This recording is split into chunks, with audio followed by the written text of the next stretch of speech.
Kembali lagi di ruang ngobrol. Nah, Ya. oke, sebentar saya lupa. Jadi ini pada saat video di tag ini mungkin tidak lama dari video di tag ini channel kita Art Preview itu akan ganti nama jadi ruang ngobrol. Akan jadi nama. Jadi ya mungkin nggak lama setelah kita kalian nonton video ini nama channelnya ganti. Kenapa ganti nanti ada penjelasannya sih di video ke-100 itu. Oke, langsung aja kita masuk ke pembahasan.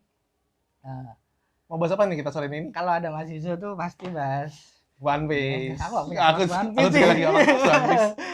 Oke, One Piece itu kenapa kita bahas One Piece tuh dari timing kita membahas itu kan pasti udah ngerti lah. Kita membahas chapter berapa? 1044. Nah, chapter yang sangat game changer di One Piece ya. Perubahannya ada big changes di sini. Game changer banget. Dan banyak banget ya. Nggak cuma Luffy tapi ada lagi yang lain gitu perubahan-perubahannya chapter terjadi ini di dunia One Piece. Secara fokus membahas sebenarnya nggak cuman bahas Luffy ya, ada lagi pembahasan soal Hiyori kan. Yang menurutku ada beberapa yang bilang enggak ini kok bahas di sini sih, ngapain, apa nggak ngeganggu momentumnya Nika gitu loh. Oh iya. Kalau aku sih enggak, ini emang harus selesai di sini nih soal Orochi yang sudah diulur-ulur gitu loh. Karena sebenarnya Orochi kan jadi salah satu tangan kanannya Kaido juga kan untuk menguasai Wano. Nah, jadi karena kemarin udah ada Queen yang udah kalah sama Sanji, King yang udah kalah sama Zoro. Nah, ini juga salah satu Orochi ya. Benar, salah satu anak buah besar dari Kaido. Bagian dari Kaido lah, walaupun dikhianati ya. Jadi ini adalah upaya untuk tie the loose end ya. Udah mulai di ending ya. Agar fokus klimaksnya ini nanti nggak pecah. Makanya di sini bakalan fokus ke Luffy sama Kaido ya, full. Tapi pas Hiyori itu emosinya kerasa sih kalau. Iyalah. Itu kayak diulur-ulur, Hiyori udah kayak nahan emosi selama 20 tahun di Wano. Gila, itu memang bagus banget sih. Mengesampingkan itu nggak boleh dikesampingin sih. Ini memang highlight sendiri terlepas dari hype-nya Nika yang luar biasa. Jarang yang bahas ini, makanya saya pengen ngomongin soal ini harus diomongin sih, soal Hiyori itu. Dia kasihan ya. Kembali soal Nika. Nah, ini kan Luffy berubah nih. Berubah apanya? Luffy-nya. Pattern shonen kali ya. Jadi dia emang butuh evolve untuk ngalahin musuh-musuhnya kayak gitu. Iya, ini trope shonen loh. Trope shonen yang kita nggak boleh lupa adalah One Piece itu komik shonen. Yap. Pembacanya udah tambah tua, iya. Tapi jangan lupa One Piece itu komik shonen. Jadi dia akan selalu begini, akan selalu setia dengan pattern shonen. Shonen kan udah punya trope ya. Walaupun menurutku Nika ini berbeda dengan power up di komik-komik shonen lain. Kenapa kok berbeda? Padahal kalau kita lihat dari Big Three aja ya, mungkin ya dari Bleach mungkin Ichigo ya, dia selalu evolve juga. Naruto apalagi jelas evolve. Nah, kenapa Luffy ini agak beda tadi? Karena gini, ini kan udah di craft ya. Di craft dalam artian ada awakening, ada dan sebagainya. Nika ini hanya bisa ke unlock kalau kamu awakened gitu loh. Jadi ini apa ya? Luffy itu lebih dia udah sampai mentok baru bisa. Baru bisa. Nah, dia awakening. Intinya tuh Luffy lebih earned ketimbang Naruto yang ketika dikasih power up itu benar-benar dikasih tuh. Sama Rikudo Senin kan dikasih tuh. Yang terakhir iya. Sama si Ichigo kan juga iya. Dikasih tuh. Ichigo pun kalah waktu itu. Iya, lah kan Luffy enggak ya. Luffy tuh enggak ada yang ngasih. Kalau dilihat dari gear ya. Luffy kan perubahannya dari gear nih. Gear second, gear third, gear fourth. Nah, kalau dia dari gear second ya dia emang enggak ada yang ngasih. Dia emang simply kreatif, berpikir gimana caranya untuk ngalahin musuh yang 2 tahapan di atas dia mungkin waktu itu kan Luffy kan masih dikenal masih Paramecia ya di Water 7 ya. Iya kan. Nah, setelah itu ketemu Zoan, nah yang notabene, nah ini kita bahas Zoan dikit ya. Zoan itu yang mengimprove tubuh dari penggunanya kan. Mau itu daya tahan, mau itu kekuatan, mau itu regenerasi, semuanya diimprove kalau kamu udah makan buah Zoan. Nah, Luffy, Paramecia tuh nggak punya itu waktu itu. Jadi makanya dia mikir gimana nih caranya aku biar lebih bukan nggak punya itu. Luffy mikirnya dia nggak punya ya, itu. nggak punya itu. Ya makanya Luffy kan mikirnya nggak punya itu. Nah makanya dia improve gimana sih caranya dia biar lebih. Makanya gear second. Ya, Yang notabene karet nggak mungkin dong dipanasin malah iya. jadi kayak gitu. Jadi emang sebenarnya pergeserannya karet ini kan udah belok tuh. Luffy nggak cuman sekedar karet, itu udah dari gear second, udah dari gear anu. Nggak seelastis itu dan lain sebagainya loh. Nggak. Ya, bukan karet, bukan pure, karet biasa. Bukan pure ya, bukan biasa. Waktu itu bukan karet biasa ya. Yang kita nggak tahu dong. Kita mikirnya itu kreatif aja. Maksudnya gitu. Mikirnya ya. Oh ya masuk akal, karet bisa kayak gitu. Ya waktu itu ya, benar. Di gear 3, gear 4, nah itu musuh-musuhnya udah mulai sadar tuh ternyata atributnya Luffy itu kalau karet ini tuh nggak mungkin. Dari mungkin yang 2 terakhir musuhnya Luffy ya, dari Katakuri sama Kaido ya, itu udah sempat bilang waktu itu kalau karet kayak gini nih. Ya, nah jadi, itu ada pertanyaan besar waktu mereka ngelawan Luffy, kok bisa? Peletakannya itu udah pelan-pelan sih ya. Entah intensional atau enggak kita nggak ngerti ya. Jelas intensional kalau udah itu. Ya. Jelas intensional. Mungkin atau mungkin emang nggak sengaja. Kita nggak ngerti ya. Nah, kita nggak bisa baca pikirannya udah. Tapi apa namanya, bumbunya itu akarnya itu udah kebentuk tuh dari sana. Makanya kemudian ketika Nika ini keluar semuanya jadi make sense dan agak beda sama trope shonen biasa. Dia nggak dikasih, dia nggak tapi dia earn it. Shonen itu kan selalu ngomong sama chosen one ya, orang yang ditakdirkan dan lain sebagainya. Kalau Luffy ini ya dia orang yang ditakdirkan dan juga nggak kesurupan Joyboy. Itu yang bagus.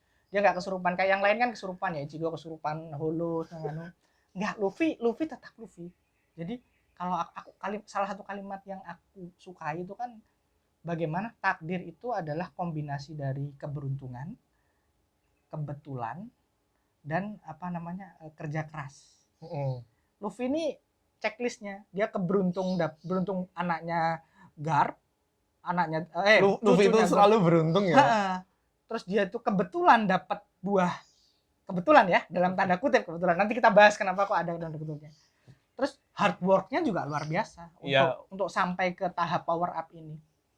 Jadi Luffy itu kayak yang gini, apa yang dia omongin itu dia pengen pasti kejadian kayak gitu. Makanya waktu dia di Water Seven waktu nolongin Robin, ya mau nggak mau ya dia emang harus put effort untuk itu. Dan sekarang dia itu relentless banget sih. Dan sekarang dia bilang sebelum waktu kita pergi dari Wano harus udah jadi kota yang menyenangkan. Asalnya walaupun harus mati, ya omongannya harus. Nah itu nanti yang akan kita bahas. Ini ada hubungannya dengan kita bahas soal konsep awakening nih. Tapi sebelum itu kita mau jawabin beberapa pertanyaan. Sebenarnya bukan buat kita pertanyaannya, tapi aku agak kesel aja sih. Ada yang bilang plot hole dan sebagainya.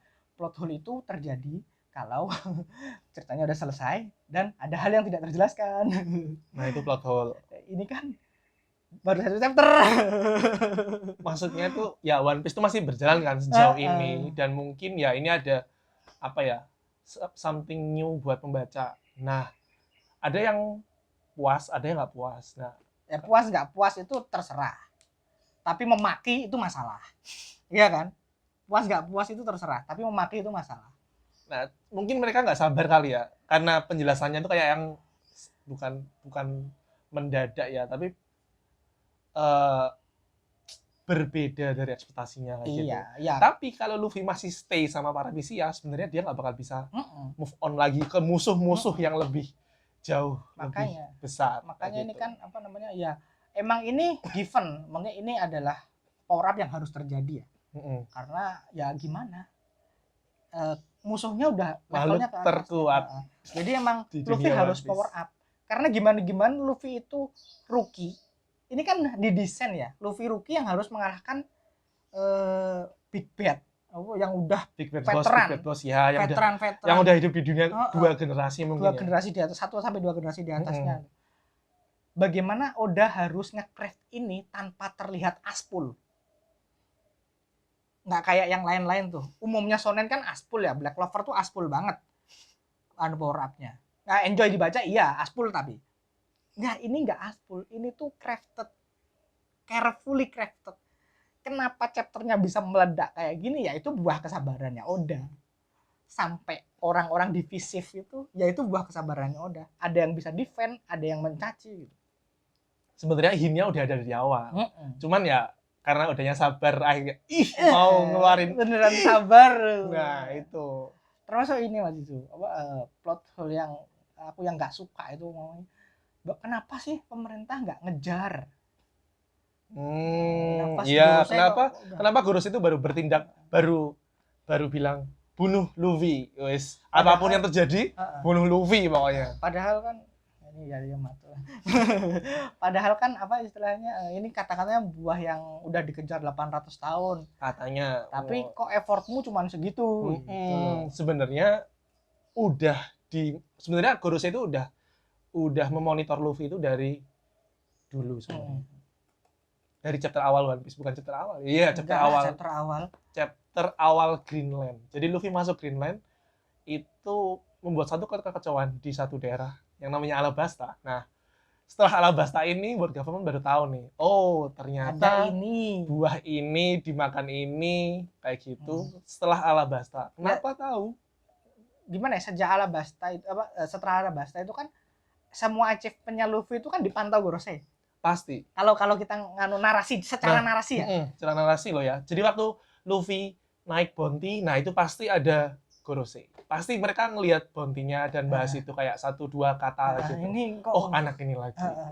Kayak gitu. Anak ini lagi. Nah, sebenarnya mungkin Gorose udah tahu ya dari dulu ya. Kalau ternyata buahnya diambil sama ini dan masih dipantau. Kenapa kok cuma dipantau nih? Kalau aku sih menurutku nggak dipantau-pantau, nggak cuma sekedar mantau ya. Tapi memang ada effort yang jelas di apa namanya? Beberapa kesempatan kalau tangkap atau bunuh. Yang pas di trailer bak ada Kuma tapi Kuma mangkir. Kemudian pas apa namanya Sabodi itu juga mereka berhasil lolos. Itu kan effort ya. Mau ngomong effortnya kok segitu, ya itu effortnya. Kemudian pas di Dressrosa kan juga gitu.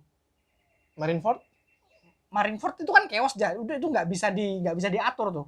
Luffy kan datangnya nggak tiba-tiba. Tapi sebenarnya di Marineford itu juga ada time untuk bunuh Luffy sih waktu di bawah Law itu kan ada Kizaru sama Aokiji kan yang mau nggak mau ya udah emang harus dikejar. Iya, tapi itu menurutku itu bukan direct order. Enggak, tapi emang ya karena chaos perang kayak gitu. Chaos perang aja. Nah, sebenarnya udah ada upaya-upaya pemerintah untuk dalam tanda kutip mengamankan buah ini dari dulu. Ya. Tapi memang Luffy-nya aja yang beruntung. Selalu. Ya, Luffy digambarkan selalu beruntung kok.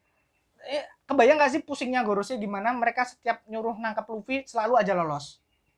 Tapi ya maksudnya effortnya itu gak segede itu, kelihatan gak segede itu karena Gorose ini pemerintah dunia itu konsisten untuk tidak kompeten dalam tanda kutip.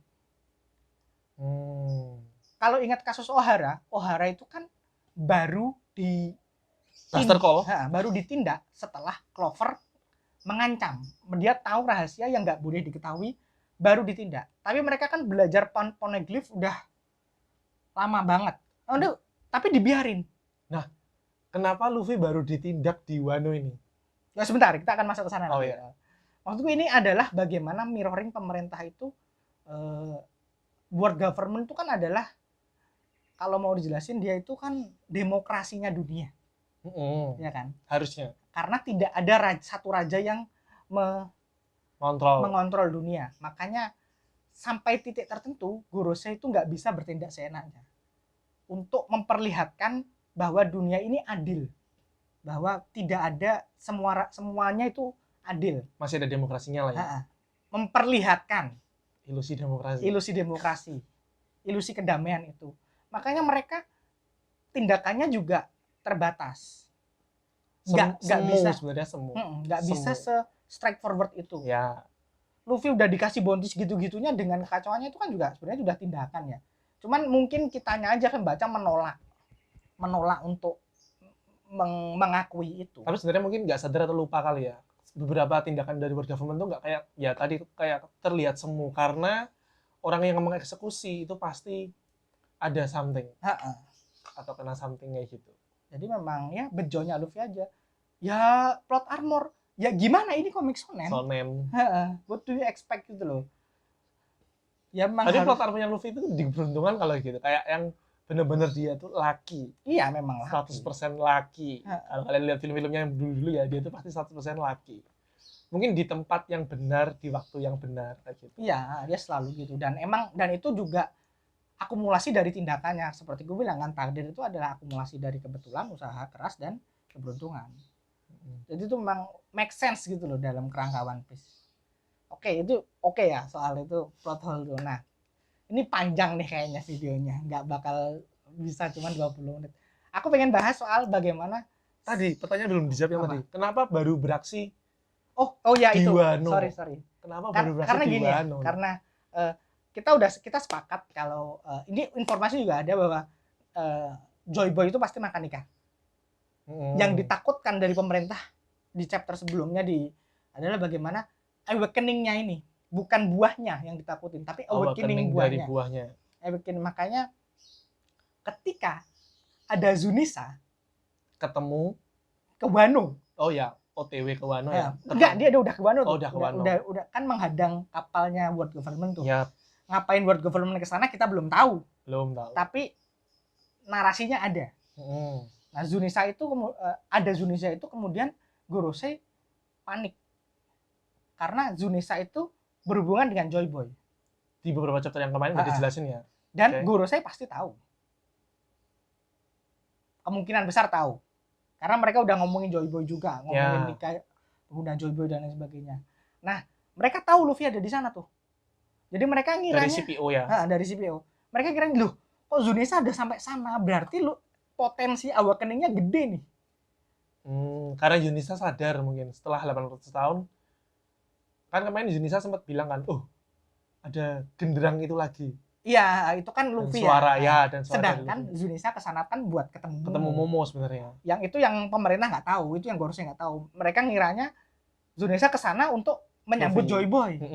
Padahal ya bukan. Makanya setelah itu direct ordernya adalah eliminate Luffy. Itu adalah prioritas.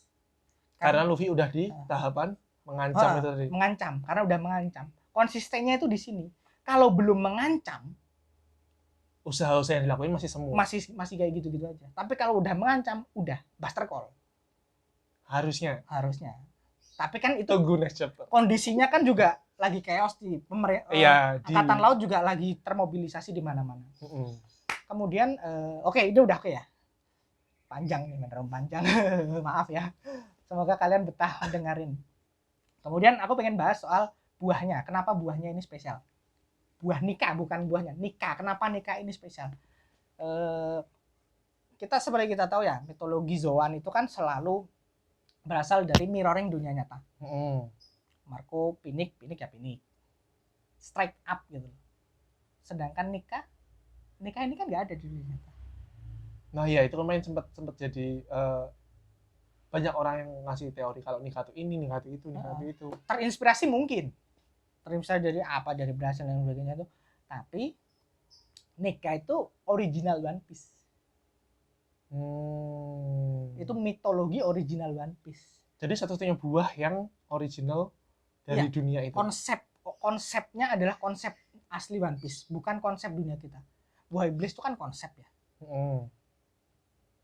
Ada yang Zoan, konsep-konsep makhluk hidup, ada yang Logia, konsep-konsep alam, dan ada yang Paramecia, konsep-konsep selain itu. Nah, Nika ini kan konsep mitologi yang asli dunia One Piece. Makanya pertama, Oda akan lebih bebas karena dia tidak terikat dengan tatanan dunia nyata, dunia kita. Harus ngarku. Kalau Pinik harus legend dong, harus punya legend dong. Karena dia emang legendanya bisa bangkit kembali. Kalau Seryu harus punya ini dong. Itu maksudnya kalau Nika, terserah saya dong. Ini pemikiran saya pribadi nih. Tapi memang atributnya tadi ya kayak kebebasan so on. Karet kan. Karet. Nah, itu kok bisa karet sih? Ya terserah Oda dong. Loh iya kan? Iya. Karena nggak ada, maksudnya kamu mau bandingin sama apa di dunia nyata? Nggak ada. Karena emang itu dari legenda dari dunia sana ya. Legendanya One Piece sendiri. Makanya ya ini buat Oda spesial karena ini adalah buahnya dia. buat kita spesial karena kita nggak ngerti apa-apa soal nikah. Buat Luffy sendiri spesial karena dia jadi chosen one nih. Dan baru sadar setelah Dia mungkin dia tetap nggak akan sadar ini nikah. Belum. Tapi dia sadar konsep buah aslinya itu seperti apa. Soal ini kan kita harus bahas awakening nih. Nah, habis ini kita bahas awakening. Nah, soal awakening. Nah, kenapa baru sekarang nih? Baru setelah Katakuri, setelah Flamingo, setelah semua musuh-musuhnya Luffy, kenapa baru sekarang yang awakening? Kenapa? Kira-kira kenapa nih? Karena ini mungkin. Jadi konsep dari shonen sendiri itu kan main karakter tuh selalu berkembang. Dan Luffy itu sebenarnya selalu berkembang dari awal ya. Dari East Blue masuk ke Greenland. Masuk ke Greenland. Terus ngelawan Crocodile, ngelawan yang berkembangnya kan dia dapat second gear kan di lawan Lucy. Dan perkembangannya tuh kreatif. Iya, dari awal. Ya. Kalau ngomongin Crocodile nih, dia kan Luffy air tuh kan goblok banget ya. Nah ya itu. Tapi itu kan kreatif. Ya karena mungkin gini, karena Luffy simple minded ya. Jadi karena dia ya pasir, mau nggak mau ya air. Iya waktu itu kan sempet mungkin nggak mungkin. Luffy itu sempet ngelihat Crocodile itu lemah sama air. Jadi ya harus gitu. Iya, dan itu udah terpatri nih kayak Luffy. Ya ini mau nggak mau air. Dan di akhir ya darah itu tadi. Itu Luffy waktu Crocodile. Nah waktu Rob Lucy, karena emang tekad sama niatnya dari awal udah nolongin Robin, mau nggak mau ya. Sebenarnya Luffy itu nggak latihan loh ya waktu nemuin second gear itu. Purely nggak latihan kan. Itu kan jedanya cuma kayak satu malam. Di sore Robin diambil, malam ada Aqua Laguna. Langsung berangkat. Nah itu kan nggak ada jedanya cuma beberapa jam kan, dan Luffy bisa nemuin jurus baru di situ. Solusi baru tepatnya. Ya, solusi baru. Musuhnya lebih kuat dari dia. Dia harus ngapain? Nah itu dia bikin kalau konsep gear itu kan dia bikin memompa darahnya lebih cepat agar itu kan. Sama third gear. Nah third gear yang bikin. Nah sebenarnya kalau dipikir-pikir second gear sama third gear itu kan bukan power up yang setara. Tapi mereka itu kan kalau second gear itu kamu nambah power sama kecepatan, third gear itu kamu menukar kecepatanmu dengan power. Jadi ini apa ya? Baru fourth gear ini kan yang kemudian dia nambahin konsep haki. Ya itu karena setelah ada haki ya. Dan itu sebenarnya kan jelek ya. Bukan secara fisik. Bondsman itu kan goblok banget tuh. Doing lucu banget kan. Itu kan perkembangannya setelah latihan sama Rayleigh yang setahun itu kan. Bukan, ini maksudku Oda konsisten untuk bikin Luffy itu simple minded. Luffy itu lucu. Ya. Luffy itu lucu. Oda itu aku pengen bikin kuat. Aku pengen bikin karakter yang dia lucu. Kekuatannya itu aneh gitu loh. Ridiculous. Nah, yang diomongin Gorosei itu kan ridiculous ya. Kalau aku ngecek bahasa Jepangnya itu kan Fuzakeru ya. Nika itu ditakuti bukan karena dia overpower, tapi memang karena dia nggak jelas aja. Dia kacau aja kekuatannya, chaos, dia bisa memutarbalikkan banyak hal. Tergantung penggunanya otomatis. Nah, tergantung penggunanya. Nah, kenapa baru sekarang ini Nika keluar ya karena musuh yang dihadapinya udah di level makhluk terkuat di One Piece. Jadi mau nggak mau, setelah ini berarti musuhnya lebih kuat daripada Kaido harusnya. Mungkin enggak, tapi ya mungkin enggak. Karena Kaido kan juga udah digengbeng banyak orang ya. Iya, dan tetap nggak apa-apa waktu digengbeng itu. Intinya Nika ini ada untuk power up shonen, tapi tetap inline sama cerita nih. Tetap nggak terkesan maksa. Orang boleh berdebat maksa atau enggak, tapi seatnya udah ada. Jadi udah berusaha menjelaskan bahwa ini tuh ada loh, nanti bisa power up-nya kayak gini. Dan walaupun kalau mungkin orang berasumsi buah ini tuh OP atau buah ini terlalu kuat, ya kita udah ada 1000 chapter di belakang ya. Luffy ya perkembangannya kayak gitu ya. Jadi buahnya sebenarnya tuh tergantung usernya Mas ya. Jadi ada batasan-batasan yang benar-benar dipakai dari dulu sampai sekarang. Yang menakutkan dari Nika itu kan bukan buahnya, tapi awakening-nya itu yang ditakutkan Gorosei. Nah, kita mau ngomongin konsep awakening nih. Aku diskusi sama beberapa teman ya di satu grup. Kemudian kami punya teori nih soal awakening, soal will of devil fruit dan macam-macam. Yang ingin ku bahas itu kan soal awakening nih. Bagaimana awakening itu adalah kenapa awakening-nya Luffy itu bisa. Itu loh yang ingin bisa muncul. Karena sebentar, gini. Kenapa hanya mengubah nama aja? Hanya pemerintah mengubah nama aja itu bisa mencegah awakening gitu loh. Kan itu kan dijelasin sama Flamingo kemarin. Iya, maksudku pemerintah itu effortnya ngubah nama. Karena awakening ya dijelasin sama Flamingo. Awakening itu hanya bisa tercapai kalau penggunanya udah paham luar dalam kemampuannya. Jadi dia bisa memaksimalkan potensi kemampuannya. Awakening itu baru bisa tercapai gitu. Kemampuan buahnya. Nah, karena itu diubah jadi ada batasannya itu tadi ya. Karet. Ya penggunanya pasti cuma tahu kalau itu karet. Makanya dan sejauh ini walaupun ini udah awakening, Luffy juga masih dalam bentuk karet. Kayak gitu. Karena properti tubuhnya memang karet. Ya. Jadi dia juga ya udah sekaret. Gear 2, Gear 3, Gear 4 itu kan aplikasi Luffy sepemahaman dia soal karet. Dan karena dia orangnya nggak secara mungkin nggak intelligence banget ya, bego-bego gak jelas. Emang nggak intelligence Luffy. Itu membantu jadi dia lebih bebas untuk mendeskripsikan karet itu apa. Nah iya benar. Kalau Nika ini dipakai oleh orang pinter, ini susah nih. Karena di otak dia karet tuh ya kayak gitu. Jadi malah kepet. Iya, malah terbatas. Nika ini kuat bukan karena Nika, tapi karena usernya. Awakening Nika bisa jadi sekuat apa? Ya kalau usernya jago. Luffy kebetulan digambarkan emang jenius bertarung dan sangat kreatif. Makanya dia bisa, mungkin sebenarnya poinnya udah emang sedikit sedikit OP kali ya, karena di chapter sebelumnya beberapa lawan Luffy pun udah sadar nih, kok karet, tapi kok kayak gini konsepnya. Orang lain sadar ini nggak mungkin karet ini kayak gitu. Luffy-nya tetap nggak sadar. Luffy-nya tetap nggak bakal paham. Makanya momen ketika dia awakened itu adalah ketika dia udah kalah bukan dengan dirinya sendiri ya, dia kalah karena diganggu orang lain. Dia nggak terima tuh. Dia nggak terima. Dia masih pengen terus bertarung. Di titik itulah awakening-nya. Kemauannya, relentless-nya Luffy ini disambut oleh DF-nya. DF itu disebutkan punya jiwa. Kalian mau berdebat terserah. Tapi di One Piece disebutkan seperti itu. Iya kan? Kapan itu? Ya pas si Gorosei bilang. Oh ya, yang dikejar 800 tahun dan seperti buah ini tuh kayak nolak tuh loh.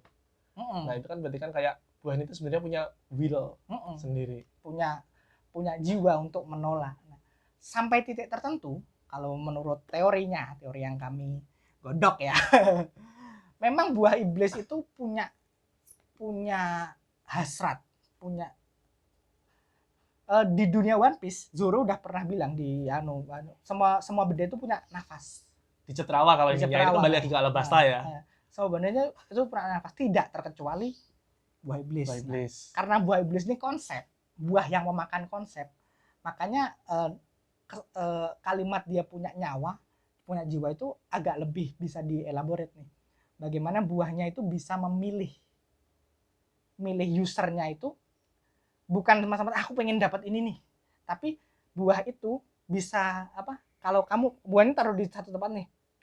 Nah, dia bisa dia bisa milih dia pengen dimakan oleh siapa yang kompatibel. Karena One Piece itu buah iblisnya sering banget kompatibel sama usernya. Moronomi kalau yang makan Alvida gak guna tuh. Iya enggak? Iya. Karena yang makan Hancock itu cantik jadinya guna. Noronomi kalau yang makan Luffy atau orang polos, orang bodoh, ini akan jadi buah useless. Kalau yang makan Foxy orangnya licik, jadinya susah banget dilawan. Ya mungkin Luffy bakal berubah jadi hal-hal konyol kali ya. Cuma jadi ya guyon. Bara Numi kalau yang makan bukan bagi, mungkin ini akan jadi buah yang sangat horor. Iya. Tapi karena yang makan bagi, ya udah gitu-gitu doang. Karena bagi nggak punya will, bagi nggak punya begitu cuma pengen kaya. Simple. Sesimpel itu. Jadi dia nggak memaksimalkan potensi buahnya. Mythical Zone itu kan harusnya keren banget ya. Tapi yang dan semua usernya sejauh ini juga keren-keren semua kan. Tapi Orochi. Nah, ini adalah bagaimana buah itu bisa memilih dan masih tergantungnya. Tapi dia bisa dimakan orang yang dia inginkan atau enggak itu adalah takdir. Tapi sampai titik tertentu dia bisa. Ini teori. Nanti yang akan menjelaskan Vegapunk. Kenapa Vegapunk yang akan jelasin? Ya karena udah bilang begitu dong. Ada kan di SBS tuh. Jadi nanti kuncinya masih di Vegapunk ya? Nanti kuncinya di Vegapunk. Apakah Luffy akan dikasih tahu Vegapunk ini? Kita belum tahu ya, tapi minimal pembaca akan dikasih tahu Vegapunk. Kita akan ngerti konsep buah iblis dari Vegapunk, bagaimana buah iblis punya jiwa, bagaimana itu nanti akan Vegapunk menjelaskan. Kita cuma bisa ngasih teori sejauh ini nih.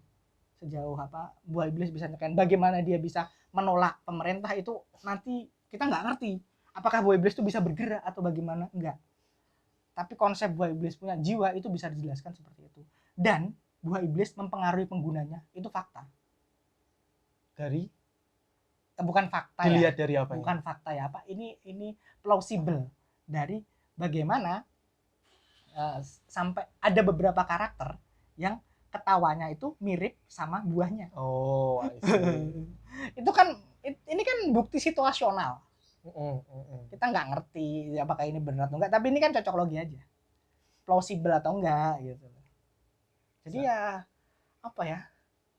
Konsep buah iblis itu bagus banget. Aku sebenarnya pengen ngomongin lebih jauh sih soal bagaimana buah iblis itu dari apa, soal apa konsepnya, bagaimana buah iblis berubah, tapi itu nanti akan jadi sangat panjang. Nah sekarang kita mending ngomongin nikahnya aja deh. Kita ngomongnya jadi kemana-mana soalnya. Nah nikah sendiri ini apa nih sebenarnya? Kan tadi udah dijelasin kalau nikah itu legenda dari One Piece ya. Kita sampai sekarang nggak akan belum dikasih tahu ya full powernya nikah itu seperti apa. Tapi yang dari informasi yang kita dapatkan dari chapter 1044 ya. 1044. Nikah itu embodiment of freedom. Pertama itu, kedua nikah itu buah yang nggak jelas. Itu mungkin nggak jelasnya itu sesimpel pemerintah nggak punya data. Ya, karena belum ada datanya kali ya. Ditakutin karena dia pernah dipakai Joy Boy. Dan Joy Boy itu penguasa dunia waktu itu. Entahlah. Oh ya. Entahlah. Nah, kalau konsep buah iblis itu berevolusi karena salah satunya dia menyimpan cetak biru DNA pengguna sebelumnya, ini bisa masuk akal kenapa pemerintah itu sampai takut. Karena mungkin orang yang pemakan buah iblis berikutnya akan sama kayak pemakan buah iblis sebelumnya. Itu kan konsep takdir ya. Konsep takdir di One Piece itu. Nantinya gitu. Jadi ketakutan-ketakutan itu yang bikin nikah itu spesial. Terus apa yang akan bisa dilakukan nikah adalah terbatas kan. Ketoknya ya OP. Kelihatannya OP. Tapi masih terbatas sama usernya. Kembali lagi tadi ya. Tetap terbatas sama usernya. Imajinasi usernya. Kalau usernya oke, kayak Luffy itu kan kebetulan semangatnya tinggi, orangnya relentless, punya jiwa kebebasan yang sangat gede. Nikah mungkin kompatibel banget. Akhirnya dia bisa sampai mencapai tahap awakening tanpa dia harus tahu itu nikah. Dia cuma ngerasa visinya udah sama ya. Freedom toh. Jadi dia bisa lebih bebas. Mungkin Luffy ketawa di chapter ini adalah karena dia baru ngerti nih. Walah, aku tuh ternyata kayak gini toh. Dia sampai ketawa sama kakak-kakaknya gitu. Karena ketawanya kan bener-bener kayak beneran ngakak, maksudnya ya. Kayak orang ngobat gitu. Karena dia mungkin baru sadar, itu mungkin ya. Satu. Jawabannya ya jelas kita tunggu di chapter berikut. Ya karena ini baru dua chapter 3 chapter yang bahas soal ini ya. Dan pasti nanti akan dijawab sih karena udah so far selalu mencoba menjawab. Teman-teman puas atau enggak itu beda masalah. Tapi udah selalu mencoba menjawab hal-hal yang mengganjal. Entah dijawab di komik atau di SBS atau di databook. Tapi selalu dijawab. Pasti. Selalu udah. Pertanyaan kita selalu dijawab. Makanya in Oda with Trust itu beneran sih. Ya enggak? Iyalah jelas. Nah kalau Oda aku Sensei. aku chapter ini tuh aku excited banget loh. Kalau aku nggak mencoba memahami kekecewaan teman-teman, makanya video ini ada. Sebenarnya kekecewaannya mungkin karena penjelasannya baru sepotong kali ya. Iya. Kayak gitu. Pasti karena penjelasannya baru sepotong dan kalian udah berspekulasi yang banyak gini. Nah, padahal ya ditunggu aja. Ditunggu aja. Yang pasti jelas, ada penjelasan yang masuk akal di belakang. Karena ada beberapa karakter yang belum keluar, kayak tadi ya Vegapunk itu belum keluar. Kayak gitu. Plot hole itu bukan plot hole kalau belum dijelasin. Kalau nggak dijelasin itu baru plot hole. Plot armor itu aku nggak merasa Luffy punya plot armor sih. Semuanya dijelaskan di cerita sampai batas tertentu loh. Tinggal kita mau memahami atau enggak. Kan orang memaki itu kan karena nggak paham aja ya. Sesimpel itu sih. Ya nggak sih? Belum paham aja. Jadi ya mau menyalahkan ya gimana, orang nggak paham kok disalahin. Iya nggak sih? Ya karena emang penjelasannya juga masih sedikit kan. Iya. Orang nggak sabar. Kurang sabar. Sabar aja lah. Memang One Piece itu harus sabar. Orang kita udah berapa 25 tahun baca One Piece, kalau nggak sabar gimana? Ya sebenarnya enggak sih, aku baca One Piece dari umur 2000-an, 22 tahun ya. Ya, 20. Mungkin itu aja kali ya. Kita udah banyak ngomong, terlalu banyak. Ini videonya jadi panjang banget, bingung editnya.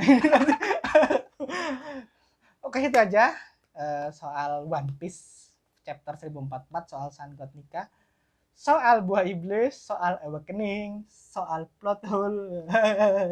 Yang pasti ini ya kayak omongannya Oda ya. Oda udah ngewanti-wanti beberapa chapter sebelumnya kalau Luffy nanti ada bakal sesuatu yang terjadi nih sama main karakternya. Dan ya di 1044 ini salah satu poin terjadi sama Luffy. Dan mungkin di belakang-belakang lagi ada penjelasannya kayak gitu, ntar bakal dijelasin sama Oda. Jadi emang selalu deliver.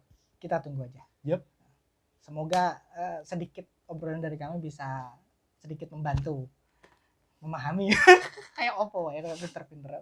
Oke, thank you. Mungkin next saya akan bikin konten soal ini sih. Next ya. Saya suka banget sama Yamato. Kenapa nanti ya? Ditunggu aja. Oke, thank you. Saya Daris. Saya Zizo. Kita undur diri dulu. Bye. Bye.